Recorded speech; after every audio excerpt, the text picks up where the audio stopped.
Hello friends, welcome to my YouTube channel Math Study Station with PK sir. आज हम 10th class का chapter number 3 start करेंगे, जिसका नाम है pair of linear equations in two variables.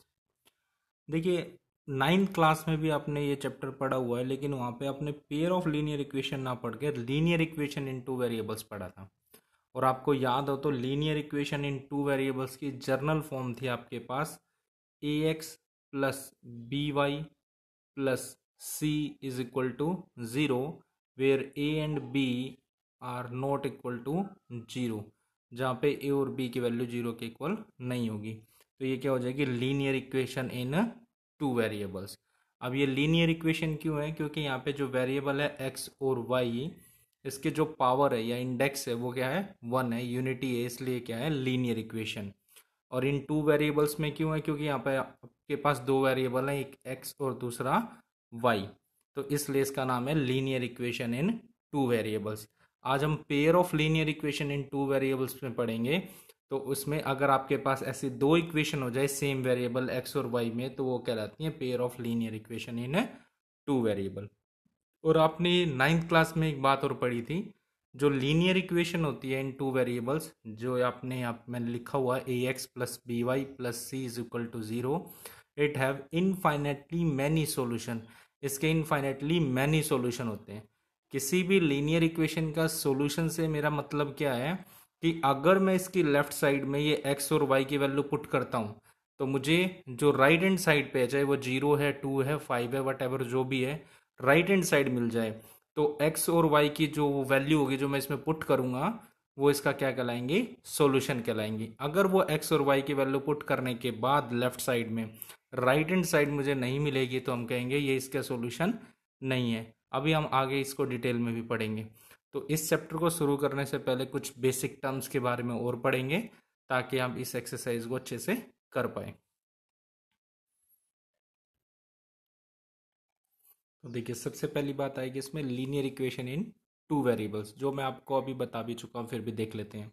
N equation of the form A X plus B Y plus C is equal to 0 where A B and C are real numbers and A and B are not both 0, यानी ए और B की value जहाँ पर 0 के equal नहीं हो सकती, is called a linear equation in two variables. उसको हम क्या बोलते हैं, linear equation in two variables बोलते हैं। और जो मैंने ये लिखा हुआ है A X plus B Y plus C is equal to 0, इसको बोलते हैं standard form of linear equations. यहाँ पे एग्जांपल देख लीजिए लीनियर इक्वेशन के, 2x plus 3y plus 5 is equal to 0, या 2x plus 3y is equal to -5। ये दोनों किसके एग्जांपल है, linear equation in two variables. हाँ, क्या c की वैल्यू 0 हो सकते हैं? बिल्कुल। ये आप इस इक्वेशन को ऐसे भी लिख सकते थे, 2x plus 3y is equal to 0।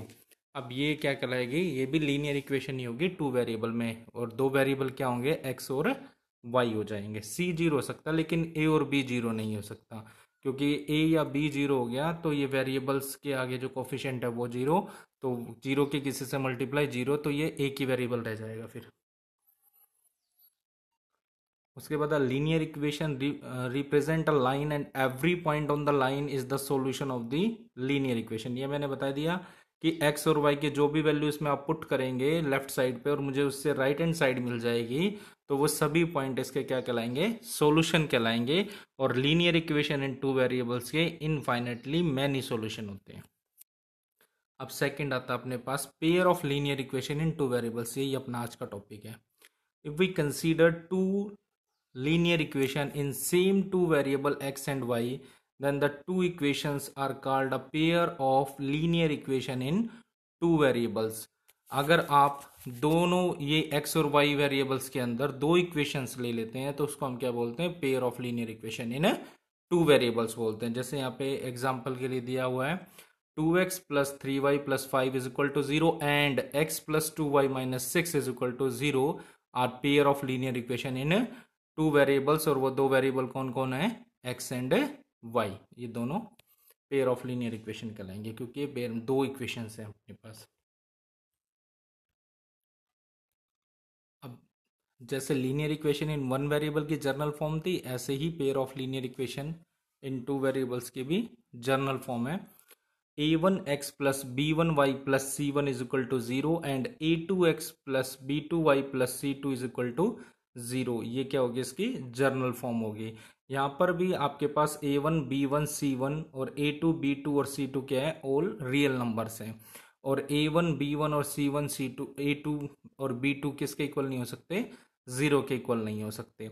A pair of values of variables x and y satisfying each one of the pair of equation is called a solution of the given pair of linear equation। अब x और y के जो value उसको satisfy करेंगी वो इसके क्या कहलाएंगे, सॉल्यूशन कहलाएंगे। जैसे फॉर एग्जांपल के लिए अगर मैं फर्स्ट इक्वेशन ये 2x plus 3y plus 5 is equal to 0, या तो मैं ये लूँ या फिर मैंने लिया 3x plus 2y minus 6 is equal to 0, ये अपने पास दो इक्वेशन है। अब मैंने x की वैल्यू 2 रखी और y की वैल्यू 2 रखी, तो x की वैल्यू 2 और y की वैल्यू 2 रखता हूँ x plus 2y minus 6 is equal to 0 में, तो 2 plus 2 2 4 minus 6, 4 plus 2 6, 6 minus 6 is equal to क्या आएगा, 0। किसके इक्वल आ गया, राइट हैंड साइड के। तो हम बोलेंगे x is equal to 2 and y is equal to 2 is the solution of equation x plus 2y minus 6 is equal to 0। इस first equation का ये क्या होगी, सॉल्यूशन होगा। क्यों, क्योंकि लेफ्ट साइड पे मैंने ये वैल्यू पुट करी और मुझे क्या मिल गई, राइट हैंड साइड मिल गई। अगर यही दोनों वैल्यू मैं रखता हूं equation 3x minus 5y plus 4 is equal to 0 में, सेकेंड इक्वेशन में, तो x की वैल्यू अगर आप 2 पुट करेंगे तो 3 2 6 माइनस 5 2 10 प्लस 4, अब ये क्या है 6 प्लस 4 10, 10 माइनस 10 किसके इक्वल आ जाएगा, 0 के इक्वल आ जाएगा। तो ये दोनों वैल्यू पुट करने के बाद भी इसका आंसर किसके इक्वल आ रहा है, 0 के इक्वल, राइट हैंड साइड आ रही है। तो ये x is equal to 2 and y is equal to 2 is also the solution of second equation. यानी x equal to 2 and y is equal to 2 दोनों ही इक्वेशन का सोल्यूशन है, फर्स्ट का भी और सेकेंड का भी। तो x equal to 2 and y is equal to 2 satisfy both the given equation, so x is equal to 2 and y is equal to 2 is the solution of given pair of linear equation।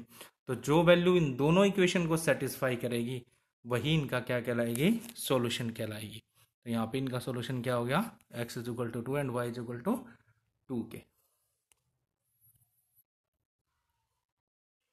अब solving simultaneously linear equation, linear equation को मैं दो type से solve कर सकता हूँ। 1 marks का question भी आ सकता है। कौन कौन से टाइप होती है, एक होता है ग्राफिकल मेथड और दूसरा होता है algebraic method.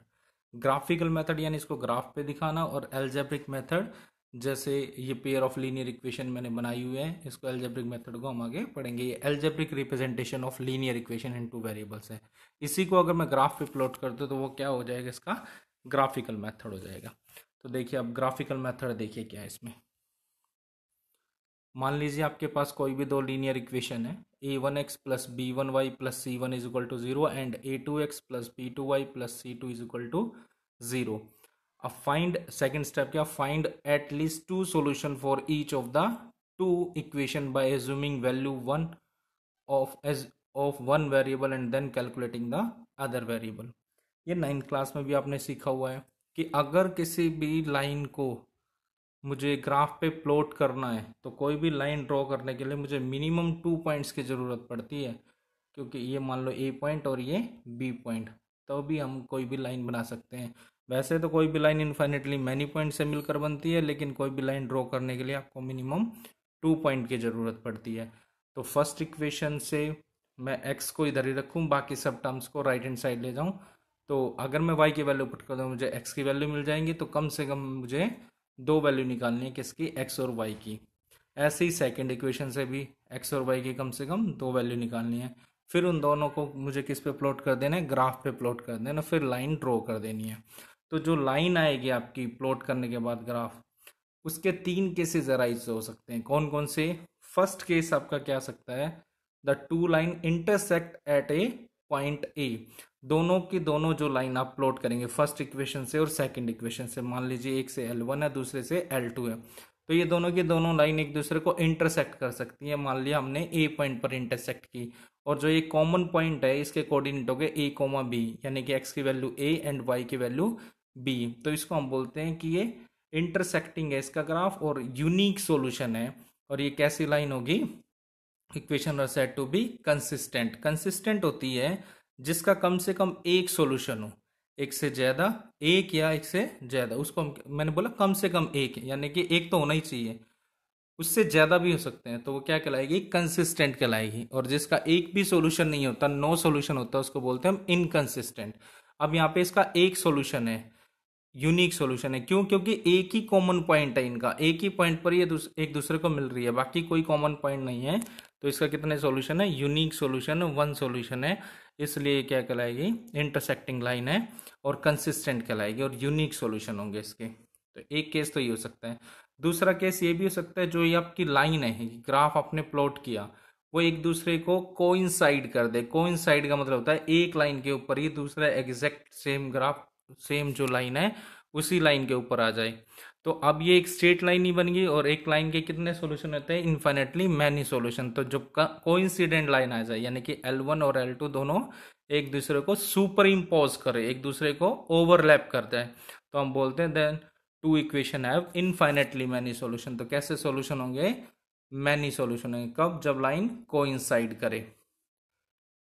The equation are said to be consistent, तब भी ये क्या कहलाएगी, कंसिस्टेंट। क्योंकि मैंने बताया कंसिस्टेंट के लिए एटलीस्ट वन सॉल्यूशन होना जरूरी है, कम से कम एक सॉल्यूशन, उससे ज़्यादा भी हो सकते हैं। तो इसमें तो बहुत ज़्यादा है, इन्फाइनेटली मैनी है, अनगिनत है, इसलिए ये क्या है, कंसिस्टेंट। तो दो केस हो गए, एक तो इंटरसेक्ट कर सकते हैं, दूसरा ओवरलैप कर सकते हैं यानी कोइंसाइड, और थर्ड वन हो सकता है कि एक दूसरे को क्या आ जाए, पैरेलल आ जाए। तो थर्ड केस क्या है, the two lines are parallel to each other, L1 और L2। पैरेलल मीन्स जब इन दोनों के, इनको एंडलेसली आप जितना मर्जी चाहे उतना बढ़ा लीजिए, ये एक दूसरे को इंटरसेक्ट ना करें, और इनके बीच का जो डिस्टेंस है वो ऑलवेज कांस्टेंट रहे, तो उसको बोलते हैं parallel line. Then two equation are, तो इसका कैसे सॉल्यूशन होंगे, नो सॉल्यूशन। जब ये एक दूसरे को मीट ही नहीं करेंगे तो इसका क्या, कोई कॉमन पॉइंट नहीं होगा, और कॉमन पॉइंट नहीं होगा तो सॉल्यूशन कैसे होंगे, नो सॉल्यूशन होंगे। और क्या कहलाएगी ये, इनकंसिस्टेंट कहलाएगी। कैसे कहलाएंगे, इनकंसिस्टेंट लीनियर इक्वेशन। और लाइंस कैसी है इसकी, पैरेलल। सॉल्यूशन कितने होंगे, नो सॉल्यूशन। और क्या कहलाएगी ये, इनकंसिस्टेंट इक्वेशन कहलाएंगे। तो अब अपने एक ग्राफ देख लिए, अब हम एक्सरसाइज 3.1 पढ़ेंगे। तो 3.1 में यही दो चीज़ें पूछी जाएंगी, एक तो इसको एल्जेब्रिक दिखाना है, एल्जेब्रिक दिखाना है तो उसको किस फॉर्म में दिखाएंगे, a1x plus b1y plus c1 is equal to 0, और a2x plus b2y plus c2 is equal to 0। दूसरा ग्राफिकली, ग्राफिकली जो अभी मैंने आपको तीन ग्राफ बताए हैं, यानी कि उसको ग्राफ पे प्लॉट करेंगे, तो ग्राफ पे जब प्लॉट करेंगे तो इन तीनों में से कोई एक कंडीशन आएगी। तो चलिए एक्सरसाइज 3.1 पढ़ते हैं अब। 3.1 एक्सरसाइज का फर्स्ट क्वेश्चन है आपके पास। Aftab tells his daughter 7 years ago I was 7 times as old as you were then. Also 3 years from now I shall be 3 times as old as you will be. Represent this situation algebraically and graphically. अब देखिए क्या कह रहा है, Aftab tells his daughter, Aftab जो है अपनी बेटी से बोलता है 7 years ago, 7 साल पहले, I was 7 times as old as you were then, मैं तुम्हारी उम्र का कितना था, 7 गुना था। कब, आज से 7 साल पहले। ऑल्सो 3 years फ्रॉम नाउ, और आज से 3 साल बाद, I shall be 3 times as old as you will be, मैं तुम्हारी उम्र का कितना हो जाऊंगा, 3 गुना हो जाऊंगा। Represent this situation algebraically and graphically, इस सिचुएशन को एल्जेब्रिकली भी दिखाना और ग्राफिकली भी। तो मैंने आपको पहले भी बताया था, जो एज के क्वेश्चन होते हैं तो उसमें आपको हमेशा क्या माननी पड़ती है, प्रेजेंट एज माननी पड़ती है, क्योंकि आज से पहले किसी की उम्र कितनी है या आज के बाद कितनी उम्र होगी, उसका पता मुझे तभी लग सकता है जब मुझे उसकी प्रेजेंट एज पता हो। मान लो आज कोई स्टूडेंट 15 साल का है, तो आज से 5 साल पहले वो 10 साल का होगा, और आज से 5 साल बाद वो 20 साल का हो जाएगा। तो ये सब मुझे कैसे पता लगा, क्योंकि जब मुझे उसकी प्रेजेंट एज मालूम थी। दूसरी बात, बहुत सारे स्टूडेंट ऐसे होते हैं जिनको एज के क्वेश्चंस में ये मालूम नहीं होता ये एगो या नाउ या बिफोर क्या होता है। तो इसको आप ऐसे भी याद रख सकते हैं, आपको पता है जब भी पास्ट टेंस आता है उसमें वाज वर आता है, यानी कि पहले की बात पूछ रहा है, और जो फ्यूचर टेंस आता है उसमें विल शैल ये आते हैं, यानी कि आने वाले समय की बात पूछ रहा है। तो अगर आपको वाज वर दिखाई दे जाए इसका मतलब पहले पूछ रहा है प्रेजेंट एज से, और शैल विल आ जाए यानी कि आने वाला समय के बारे में पूछ रहा है। तो पहले ही पूछेगा तो लेस कर देंगे प्रेजेंट एज से, और बाद के लिए पूछेगा तो ऐड कर देंगे प्रेजेंट एज में। तो मुझे इसमें क्या मानना पड़ेगा, आफताब और उसकी डॉटर की प्रेजेंट एज माननी पड़ी। तो देखिए कैसे करेंगे इसको। तो सॉल्यूशन देखिए, let the age of Aftab be x year. आप यहाँ पे ये भी लिख सकते हैं let the present age of Aftab be x years, कि आफताब की वर्तमान आयु कितनी होगी, x year. And the age of his daughter be y years. तो age of his daughter, present of his daughter क्या हो जाएगी, वाई ईयर। अब according to first condition 7 years ago age of Aftab क्या होगी, 7 साल पहले। आज उसकी उम्र एक्स ईयर है, प्रेजेंट एज उसकी, तो आज से 7 साल पहले क्या होगी, x-7, प्रेजेंट एज से लेस हो जाएगी। And the 7 years ago age of his daughter is equal to y-7 according to question. Aftab ने क्या कहा था क्वेश्चन में, अगर आपने पढ़ा हो कि 7 years ago I was 7 times as old as you were then. अपनी बेटी से कह रहा है कि मैं तुम्हारी उम्र का 7 गुना था आज से 7 साल पहले। तो आफ्ताब की एज है x-7, ये किसके इक्वल होगा, 7 times इस डॉटर एज, और इसकी डॉटर की एज क्या, y-7। तो 7 × y-7। अब 7 की y से करोगे 7y, -7 की 7 से करोगे 49। इन सब टर्म्स को इधर ले आइए, ये प्लस के तो 7y इधर आके माइनस के 7y हो जाएगा, माइनस के 49 इधर आके प्लस के हो जाएगा। तो x-7y और माइनस के 7 प्लस 49, 49 से 7 लेस करेंगे तो कितना मिलेगा आपको, 42 मिल जाएगा। तो ये फर्स्ट इक्वेशन क्या होगी इसकी, x-7y plus 42 is equal to 0। इसको आप इक्वेशन नंबर फर्स्ट का नाम दे देंगे। अब सेकंड इक्वेशन के लिए देखिए, आफ्टर 3 years, 3 साल बाद, एज ऑफ आफ्ताब क्या हो गया, प्रेजेंट एज में ऐड हो जाएगी x+3, and age of his daughter क्या होगी, y+3 अकॉर्डिंग टू क्वेश्चन। अब इसने क्या कहा था आफ्ताब ने स्टेटमेंट में, अगर आप देखोगे, ऑल्सो 3 years फ्रॉम नाउ, आज से 3 साल बाद, I shall be 3 times as old as you will be, मैं तुम्हारी उम्र का 3 गुना हो जाऊंगा। आफ्ताब की एज है x+3, उसकी डॉटर की है y+3, इसका कितना करना मुझे, 3 times। तो x+3 is equal to 3 × y+3 के 3 से करेंगे 9। ये दोनों टर्म्स इधर आएंगे पॉजिटिव के, इधर आके नेगेटिव हो जाएगी, माइनस के 3y हो जाएगा और माइनस के 9 इज इक्वल टू 0। x-3y, अब 9 में से 3 लेस करेंगे तो क्या आएगा, माइनस के 6 आ जाएगा, is equal to 0। That is equation number second. अब फर्स्ट इक्वेशन थी आपके पास x-7y plus 42 is equal to 0। X को यहीं पे रखिए, बाकी सब टर्म्स को राइट हैंड साइड ले जाइए। माइनस के 7y उधर जाके प्लस के 7y हो जाएगा, प्लस के 42 उधर जाके माइनस के 42 हो जाएगा। अब आप अपनी मर्जी से y की कोई भी वैल्यू रख सकते हो। अगर आप y की वैल्यू रखेंगे तो आपको x की वैल्यू मिल जाएगी। मान लीजिए आपने y की वैल्यू रखी 6, तो y की वैल्यू 6 रखी, तो 7×6=42, तो x is equal to 42 minus 42 क्या हो जाएगा, 0। तो x की वैल्यू क्या हो जाएगी, 0। तो एक तो पॉइंट हो गया आपका 0,6।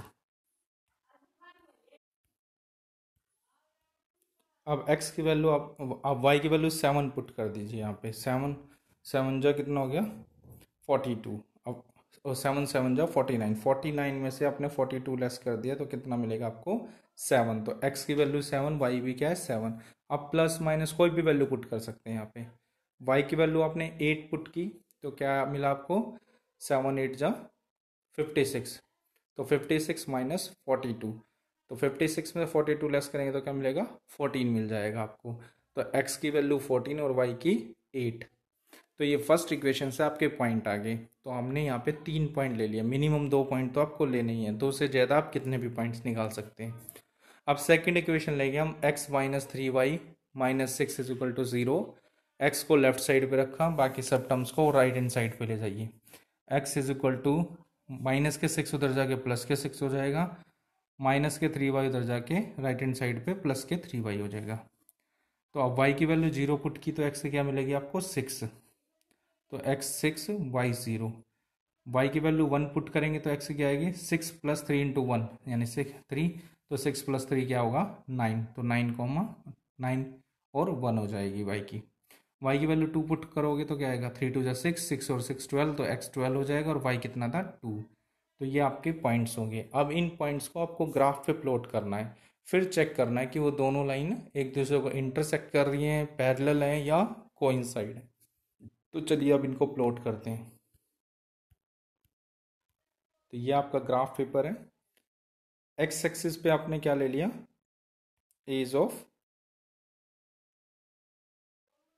और इधर आपने क्या ले लिया एज ऑफ द डॉटर, और एक्स एक्सिस पे एज ऑफ फादर ले लिया आपने, और वाई एक्सिस पे age of daughter his daughter. अब स्केल देखिए, अब इसने क्या किया, आप अपनी मर्जी से ये जो आपको ग्राफ पेपर दिया हुआ है कितने का भी गैप ले सकते हैं। जैसे इसने क्या इसका लिया ये 0, ये फिर ये जो ये लाइन दिखाई दे रही है इसको क्या लिया 4, फिर 8, 4 का गैप ले लिया, फिर 12 16 20, और फिर यहाँ पर आएगा 24, फिर 28, फिर 32, ऐसे आपने किसका 4 का गैप ले लिया। वाई एक्सिस पे भी 4 का गैप ले लिया, 4 8 12 16 20 24 28 32। अब आपके पास जो आपके पास ऊपर टेबल थी ये वाली, इसको आपको इस ग्राफ के ऊपर प्लॉट करना है, यानी x पे 0 और y पे 6। तो देखिए वैल्यू पुट करेंगे हम, x पे 0 और y पे 6, तो x पे 0 और y पे 6। ये अब पूरी अगर आप इसको देखेंगे ये जो एक बॉक्स है इसके अंदर 10 ये स्मॉल लाइंस होती हैं, 10 यानी टोटल ये स्मॉल 100 सर्कल से मिलकर बनता है, क्योंकि 10 लाइंस ऐसे होंगी ओरिजेंटली वर्टिकली, और 10 लाइंस कैसे होंगी हॉरिजेंटली। तो एक बक्से के अंदर 100 स्मॉल स्क्वायर्स बनेंगे, और इसके अंदर अगर आप ग्राफ के अंदर देखेंगे तो ए के बीच में लाइन और दिखाई देगी, इसका मिड हो जाता है। मान लीजिए ये 4 है और ये आपका 8 है, तो ये जो बीच में लाइन है वो कितना हो जाएगा आपका 6 हो जाएगी। तो अब ये 4 और ये 6, तो ये 4 ये 8, तो क्या है 6,0, तो x पे 6 और y पे 0। तो एक तो पॉइंट ये हो गया आपका। दूसरा पॉइंट क्या था आपका 7,7 था आपका। अगर आप उसमें देखेंगे टेबल पे तो 7,7 है, तो आप x पे 7 और y पर भी 7, तो x पर 7 और y पर 7। तो देखिए x पे 7 और y पर 7, इसको भी प्लॉट कर दीजिए। अब ये 6 है, इसके बीच में इन दोनों के बीच में 5 लाइन्स होंगी, तो उनके मिड वाली क्या हो जाएगी 7, 7,7। ठीक है, उसके बाद नेक्स्ट है आपकी 14,8, तो x पे 14, तो 12 और 16 इसके बीच में आ जाएगा 14, और y पे 8, तो 14,8 हो जाएगा। और क्या थी इसमें 0,6 थी, तो x पे 0 और y पे 6, तो x पे 0 और y पे 6 ही हो जाएगी। x पे 0 और y पे 6, और ये वाला पॉइंट क्या था आपका x पे 6 और y पे 0, क्योंकि x एक्सिस पे y 0 होता है और y एक्सिस पे x 0 होता है। तो ये 0,6 जब x की वैल्यू 0 y 6, और ये 6,0 क्या x के 6 और y की 0। उसके बाद अपने पास ये पॉइंट आपका प्लॉट हो गया। अब इस लाइन को आप ड्रॉ कर दीजिए, तो ये फर्स्ट वाली आपकी होगी 0,6 7,7 और 14,8 फर्स्ट लाइन। अब सेकंड लाइन प्लॉट करनी है, सेकंड में 6,0 है, तो x पे 6 और y पे 0, ये पॉइंट आपने पहले भी बता दिया। फिर 9 और 1, x पे 9 और y पर 1, और तीसरा पॉइंट था 12 और 2, तो मैंने दूसरा इसका नेक्स्ट पॉइंट ले लिया 12 और 2, x पर 12 और y पर 2, तो 12,2, क्योंकि 2 पॉइंट से भी लाइन बन सकती है, आप तीनों को प्लॉट कर दीजिए या 2 को कर लीजिए। तो अब इन दोनों को आपने ज्वाइन कर दिया 6,0 12,2 को, और आगे बढ़ा दिया जो पहले वाली लाइन को कट करता है, इस पॉइंट पर इंटरसेक्ट करता है। तो कैसी लाइन आ जाएगी ये इंटरसेक्टिंग लाइन आ जाएगी। अब इस ग्राफ से ही अगर आपको वैल्यू फाइंड आउट करनी है, तो इस ग्राफ से इसके ऊपर एक्स एक्सिस के ऊपर परपेंडिकुलर ड्रॉ कर दीजिए, और इसको वाई एक्सिस के ऊपर परपेंडिकुलर ड्रॉ कर दीजिए। तो एक्स पे परपेंडिकुलर ड्रॉ किया तो कहाँ पे जा रहा है ये इनके बीच में जा रहा है, यानी कि ये 42 हो जाएगा। तो x की वैल्यू क्या हो जाएगी 42 और y की वैल्यू क्या हो जाएगी 12। तो आप देखेंगे तो एज ऑफ आफ्ताब क्या हो जाएगी 42 ईयर्स और एज ऑफ हिज डॉटर क्या हो जाएगी 12 ईयर्स। ये ग्राफ से आप इसका सोल्यूशन भी फाइंड आउट कर सकते हैं। तो ये आपका फर्स्ट क्वेश्चन हो गया। अब सेकंड क्वेश्चन देखिए, the coach of a cricket team buys 3 bats and 6 balls for rupees 3900। Later she buys another bat and 3 more balls of the same kind for rupees 1300। Represent this situation algebraically and graphically. ये कह रहा है एक cricket team का coach है जो 3 bat और 6 ball खरीदता है 3900 रुपये में, और खरीदती है 3900 रुपये में, और लेटर शी बाइज, फिर बाद में वो जो है अनदर बैट्स यानी एक बैट एंड 3 मोर बॉल्स, और 3 और बॉल खरीदती है कितने रुपए में 1300 रुपये में। इसको एल्जेब्रिकली और ग्राफिकली बताना। बिल्कुल सिंपल है, बैट का प्राइस मान लेंगे और बॉल का प्राइस मान लेंगे, फिर जितने खरीदिए उसको एल्जेब्रिक हम दिखा देंगे। तो देखिए, let the cost of a bat be rupees X and that of a ball be Y. एक बैट के प्राइस आपने एक्स रुपीज़ मान लिया और एक बॉल का Y rupees according to question. अब उसने कितने बैट खरीदे थे 3 बैट खरीदे थे उसने, और 6 बॉल 3900 रुपये की। एक बैट एक्स रुपीज़ का है तो 3 बैट्स कितने होंगे 3x के, तो 3 इंटू एक्स प्लस में, और एक बॉल वाई रुपीज़ की है तो 6 बॉल कितने की है 6 वाई की, तो 3x plus 6y is equal to 3900। अब इसमें से 3 कॉमन ले लोगे आप तो क्या बच जाएगा x plus 2y is equal to 1300 हो जाएगा। अब x plus 2y is equal to 1300, that is equation number first. अब सेकंड इक्वेशन देखेंगे, एक बैट और 3 बॉल और उसने खरीदी बाद में, वो कितने रुपए की खरीदी थी उसने 1300 रुपये की। तो अकॉर्डिंग टू सेकंड कंडीशन वो क्या हो जाएगी आपकी x प्लस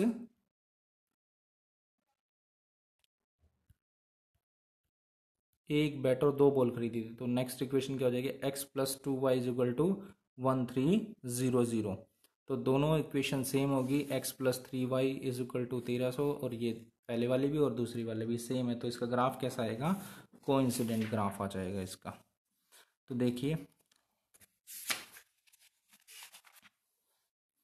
अब x इसके पॉइंट और प्लॉट कर लीजिए। x की वैल्यू अगर अगर y की वैल्यू आपने इसमें 200 पुट की तो x की क्या आएगी 1300 माइनस में 2y, क्योंकि एक वेरिएबल को इधर रखो बाकी उधर ले जाइए, तो 400 आ जाएगा 1300 में से 400 लेस कर देंगे तो 900।